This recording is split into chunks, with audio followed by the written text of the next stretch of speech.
안녕하세요. 박미수 원장입니다. 항상 구독해 주시고 시청해 주셔서 감사드립니다. 오늘은 이제 불면증에 대해서 말씀을 드릴까 하는데요. 불면증 굉장히 괴로운 병이죠. 저도 이제 여러 번 다루었고 제 병원에도 많은 환자분들이 오십니다. 불면증은 어떻게 보면 정신적인 문제, 심리적인 문제라서 그런 종류의 어떤 치료만 하면 될 거라고 생각했는데 제가 불면증을 많이 치료하다 보니까 이 부분에 음식이 하나 개입해 있습니다. 불면증이 심하다면 이제 밤늦게 커피를 마시면 안 된다, 저녁 늦게 커피를 마시면 안 된다 다 알고 계실 건데요. 커피 아닌 또 피해야 될 가장 중요한 음식이 하나 있더라고요. 대부분의 분들은 어떻게 보면 잠을 청하기 위해서 이 음식을 또 먹고도 있습니다. 그런데 이게 알고 보면 교묘하게 불면증을 더욱더 조장시키고 악화시키는 경향이 있습니다. 과연 그 음식이 무엇일까요? 자, 살펴보겠습니다. 바로 정제 탄수화물. 그러니까 굉장히 가공이 많이 된 탄수화물이죠. 그래서 제가 찾은 여러 가지 논문들, 이제 외국의 칼럼들에서는 bad carbohydrate, 나쁜 탄수화물이라고 이제 이름을 붙이고 있는데요. 정제 탄수화물이 꼭 나쁜 건 아니죠. 왜냐하면 정제 탄수화물은 몇 가지 어떤 중요한 어떤 의미가 있어요. 칼로리 공급원으로서 굉장히 중요하고, 그 다음에 어떻게 보면 이제 스트레스를 풀어주고, 그런 차원에서 현대 어떤 식품 산업의 최첨단에 있는 총알이라고 할 수가 있는데요. 근데 문제는 이제 현대인들 같은 경우에는 이 칼로리가 가행이고, 그 다음에 정제 탄수화물 자체가 어떻게 보면 굉장히 어떤 단맛을 내고 빠르게 어떤 욕구를 충족시켜 주기 때문에 중독성을 가할 수 있다는 데서 문제가 됩니다. 그래서 스트레스를 푸는데 하나의 도구로서 사용되기 때문에 음식 이상의 음식이 될 수 있다는, 그것이 정제 탄수화물의 함정인데요. 그렇다면 왜 정제 탄수화물이 불면증을 더 악화시킬까요? 어떻게 보면 주위에 보면 정제 탄수화물 밤에 이제 밥이나 빵이나 과자나 이런 거 달콤한 것을 먹어야지 잠이 오신다는 분들이 많은데요. 그게 왜 불면증을 악화시키냐?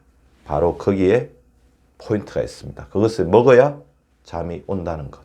자, 과연 어떻게 불면증을 더욱더 악화시키는지 한번 살펴보도록 하겠습니다.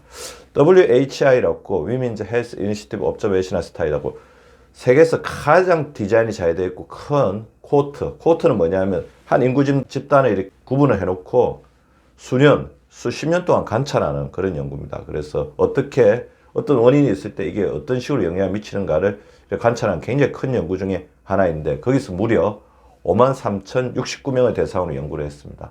그래서 어떤 음식을 먹는 사람들이 불면증을 많이 겪느냐, 그거를 이제 시간에 두고 이렇게 관찰을 해봤더니 바로 그 사람들의 대표적인 어떤 원인 중에 하나가 정제 탄수화물을 많이 포함한 음식을 먹는 사람들이 불면증을 경험할 확률이 훨씬 높다는 것을 알게 되었는데요.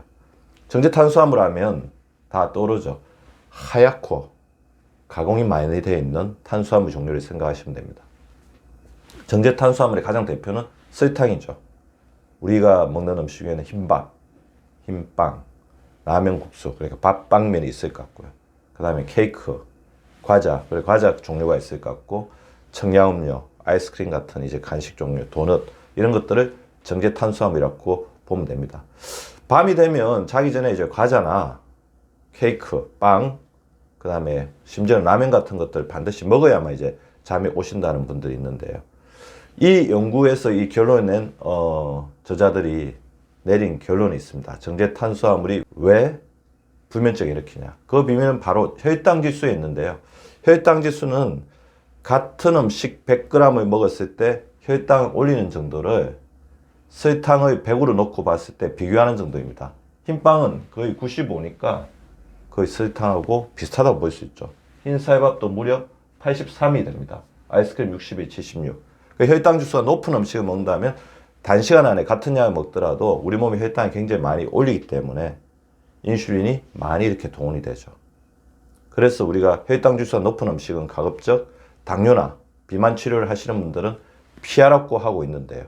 과연 혈당 지수가 높은 음식이 왜 불면증을 일으킬까요? 바로 불면증의 가설 기전이 혈당 거네뛰기, 혈당 롤링 현상입니다. 자, 우리가 고혈당 음식, 아까 정제 탄수화물 먹으면 혈당이 많이 오르겠죠. 혈당이 많이 오르게 되면 우리 몸에서는 그 오른 혈당을 밖으로 그냥 내보내면 안 되잖아요. 우리 몸에 저장을 시켜야 되잖아요. 저장을 시키기 위해서 나오는 호르몬이 뭐죠? 맞습니다. 바로 인슐린입니다. 인슐린이 폭발적으로 분비돼서 정제탄수화물을 먹게 되면 그거를 이제 우리 체내로 많이 저장시키려고 하는 보상작용을 하게 되는데 이때 많이 분비되는 인슐린 문제입니다.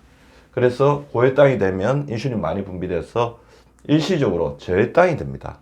그때 이 인슐린 분비로 인해서 저혈당 상태가 되었을 때 우리 몸에서는 위험하다. 혈당이 떨어졌다.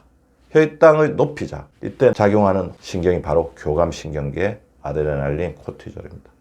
그래서 아드레날린이 분비되면 어떻게 되죠? 심장이 빨리 뛰고 각성 상태로 돌아가는 거거든. 정신은 더욱더 또렷해지는 거죠. 밤에 그러니까 정제탄수화물 먹지 않고 오히려 이제 복합탄수화물처럼 혈당을 적게 올리는 걸 먹게 되면 인슐린도 천천히 분비가 되겠죠. 그래서 상대적으로 저혈당이 가지 않습니다. 그래서 적정 혈당 속에서 이렇게 움직이게 되는데 교감신경계가 활성화되고 아드레날린이 분비되었어. 우리 몸을 긴장 상태나 각성 상태로 만들 필요가 없는 거죠.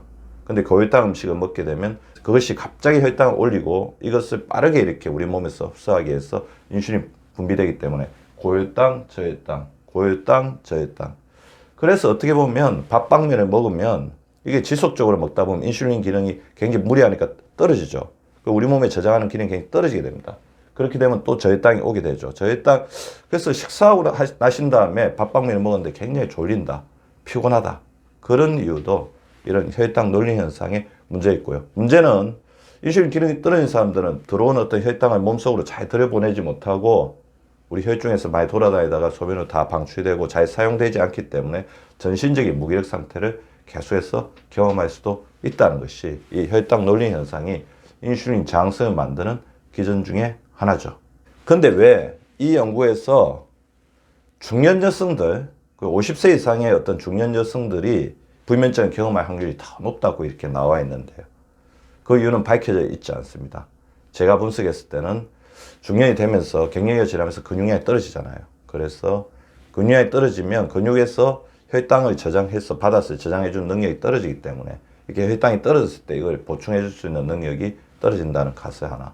그러니까 호르몬의 변화로 인해서 이 인슐린의 어떤 기능 자체에 도와주는 역할들이 떨어지는 것 하나. 저혈당이 떨어졌을 때 대응하는 어떤 여러 가지 반응들이 원활하지 못하다는 것들. 그 다음에 우리 중년 여성들 같은 경우는 갱년기 증상 굉장히 겪으면서 그런 부분에 많은 에너지가 소모되고 있다는 것들로 제가 추정을 해보았는데요. 그 이유는 조금 더 살펴봐야 되겠습니다.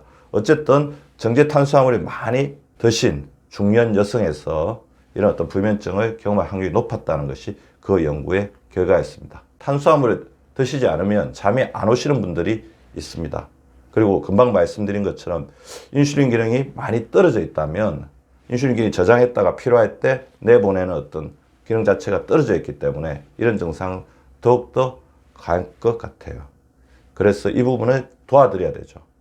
그래서 밤에 아무래도 이제 밤 되면 이제 인슐린 기능이 떨어진 사람들은 우리 몸에 저장되어 있던 것들을 잘 내보내는 기능 자체, 조절한 기능 자체가 떨어져 있기 때문에 정제탄수화물을 먹지 않더라도 저혈당 상태를 경험할 확률이 조금 더 높기 때문에 어떻게 보면 엎친 데 덮친 격이라고 할 수 있습니다.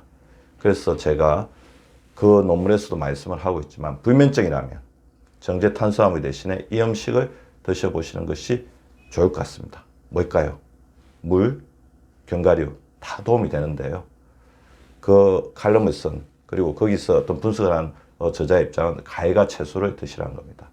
가해가 채소는 아까 나쁜 탄수화물, 배드 카보하이드레이트 반대에 있는 착한 탄수화물이죠.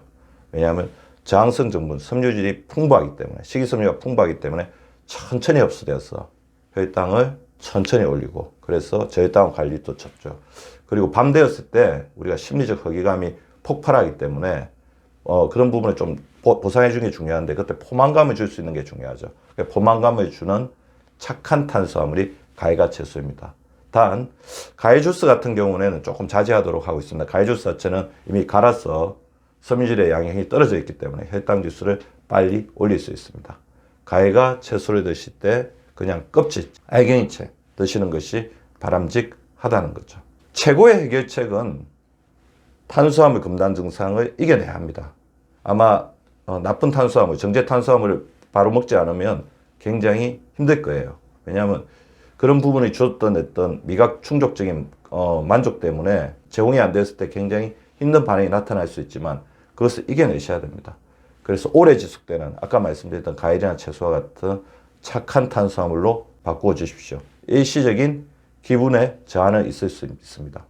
무엇보다 가장 중요한 것은 제가 박미수 박사 채널에서 여러 번 알려드린 것처럼 인슐린의 품질을 강화시키는 여러 가지 조치들을 취하셔야 합니다. 그리고 덧붙이고 싶은 말은 되도록 일찍 잠드십시오. 그렐린이 닥쳐오기 전에. 왜 그러냐면 그렐린은 여기 보시면 우리가 식전에 분비되어서 우리 식사를 하도록 이제 우리 몸에서 작용하는 생존 호르몬이죠. 그렇지만 이거 자체가 하루에 피크가 있어요. 아침 식전, 점심 식전, 저녁 식전, 그리고 새벽에 한 번 더 올라갑니다.